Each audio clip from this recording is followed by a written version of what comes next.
எங்காவது ஒரு ஹதீஸிலே ஷஅபானுடைய மாதத்தின் 15வது இரவையிலே 3 விடுத்தம் யாசீனை ஓதுங்கள், உங்களுடைய வாழ்க்கையிலே பரக்கத்து கிடைக்கும், உங்களுடைய பிரச்சனை நீங்கும் என்ற ஹதீசுகளை பார்க்க முடிகிறதா என்றால் எந்த ஆதாரபூர்வமான ஹதீசுகளை பார்க்க முடியாது.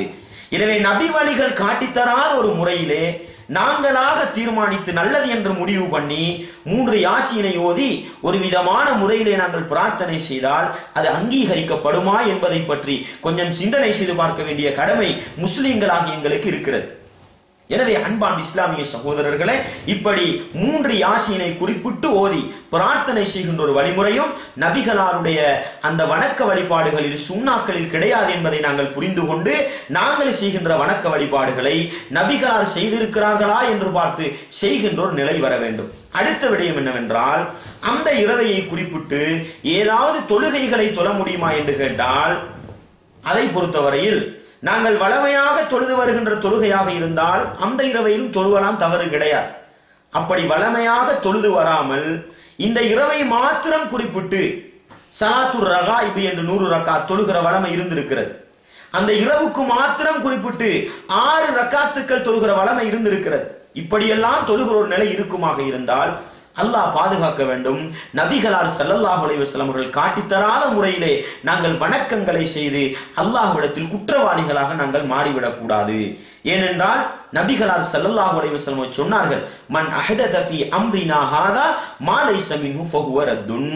இந்த மார்க்கத்திலே இல்லாத ஒரு விடயத்தை யாராவது புதிதாக உருவாக்கினால், நபிகளார் எப்படி சொல்கிறார்கள், இந்த மார்க்கத்திலே இல்லாத ஒன்றை, குர்ஆன் ஹதீஸுடைய அடிப்படையில் வராத ஒன்றை யாராவது புதிதாக உருவாக்கினால் ஃபஹுவ ரத்துன், அது தட்டப்படும் என்று சொன்னார்கள். எனவே அந்த அடிப்படையிலே நோன்பு பிடிப்பதாக இருந்தாலும் சரி, இரவையிலே நின்று வணங்குவதாக இருந்தாலும் சரி, யாசீன் சூறாக்களை ஓதி குறிப்பிட்ட துஆக்களை கேட்பதாக இருந்தாலும் சரி, இது எதுவுமே நபிகளாருடைய வழிமுறையில் வரவில்லை என்பதை நாங்கள் புரிந்து கொள்ள வேண்டும்.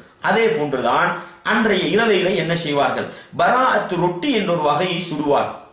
அப்படி ஒரு உணவை தயார் செய்து அன்றைய இரவையில் அன்னதானம் செய்யக்கூடிய ஒரு நிலையை நாங்கள் பார்க்கிறோம். அன்பான் இஸ்லாமிய சகோதரர்களே, உணவளிப்பது என்பதும் சுவனவாசிகளுக்குரிய பண்பு என்று அல்லாஹ் அல் குர்ஆனிலே சொல்லுகின்றான். உணவளிப்பதையும் இஸ்லாம் ஒரு வணக்கமாக சொல்லுகின்றது. அந்த வணக்கத்தை உங்களுக்கு விரும்பிய நேரத்தில், உங்களுக்கு வசதி உள்ள நேரத்தில் அதை செய்யலாம், தவறு கிடையாது. உங்களுக்கு வசதி உள்ள நேரத்திலே 10 ஏழைகளுக்கு சாப்பாடு கொடுக்கலாம், தவறு கிடையாது. ஆனா பிரச்சனை என்னவென்றால், ஒரு நாளை குறிப்பிட்டு இந்த நாளையில் இப்படி ஒரு வணக்கத்தை செய்வது சிறப்பு இருக்கிறது என்று செய்வது இருக்கிறது அல்லவா, இது அல்லாஹ்வுடைய மார்க்கத்தில் ஒரு வணக்கத்தை உருவாக்கிய குற்றத்துக்கு எங்களை ஆளாக்கிவிடும். எனவே நீங்கள் விரும்பிய நாளையில் விரும்பிய மாதிரி ரொட்டி சுட்டு சாப்பிட்டுக் கொள்ளலாம், தவறு கிடையாது. நீங்கள் வளமையாக இரவையில் ரொட்டி சாப்பிடுபவர்களா, அந்த அடிப்படையில் இந்த மாதத்திலே நீங்கள் ரொட்டி சுட்டு சாப்பிட்டால் தவறு கிடையாது. இந்த நாளை மாத்திரம் குறிப்பிட்டு நீங்கள் இரவையிலே ரொட்டி சுட்டு அன்னதானம் கொடுக்கிற ஒரு முறை நபிகளாருடைய காலத்திலே இருக்கவில்லை. ஏன், ரொட்டி சாப்பிடுவது நபிகளாருடைய உணவாக இருந்தும் கூட இப்படி ஒரு நடைமுறையை நபிகளார் காட்டித் தரவில்லை. அப்படி இருக்கிற பொழுது நாங்களாக நல்லது என்று கருதி அந்த இரவையில் அப்படி ஒரு முறையை செய்வதும் அல்லாஹ்வுடைய மார்க்கத்தில் புதிதாக ஒன்றை புகுத்திய குற்றம் எங்களுக்கு வரும் என்பதை நாங்கள் புரிந்து கொள்ள வேண்டும். அன்பார்ந்த இஸ்லாமிய சகோதரர்களே, அல்லாஹ்வின் நல்லடியார்களே, இந்த அடிப்படைகளை புரிந்து கொண்டு நாங்கள் மிக கவனமாக இந்த ஷஅபான் மாதத்தின் சிறப்பை விளங்கிக் கொண்டு, நான் உங்களுக்கு ஆரம்பத்திலே சொல்லி இருக்கிறேன், ஷஅபான் மாதத்தில் நோன்பு பிடிக்கலாம், தவறு கிடையாது.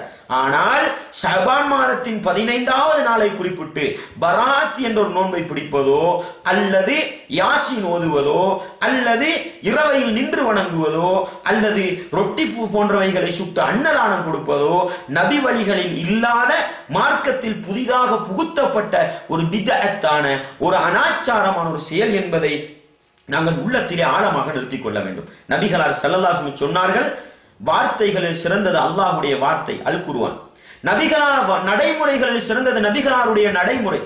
இந்த இரண்டுக்கும் அப்பால் சென்று மார்க்கத்திலே மிக கெட்டது என்ன தெரியுமா, புதிதாக உருவாக்கப்பட்டது என்று சொன்னார். புதிதாக உருவாக்கப்பட்ட அனைத்தும் பித்அத் என்று சொன்னார். பித்அத்துக்கள் அனைத்தும் வழிகேடு என்று சொன்னார். இது முஸ்லிமிலே வரக்கூடிய, நசாயிலே வரக்கூடிய ஹதீஸை பார்த்தால் வழிகேடுகள் அனைத்தும் நரகத்துக்கு இட்டு செல்லும் என்று சொன்னார். எனவே இந்த நாங்கள் நல்லதைத்தானே செய்கிறோம் என்று அல்லாஹ்வுடைய மார்க்கத்தில் புதிய ஒரு வணக்கத்தை செய்வது லேசான காரியம் அல்ல.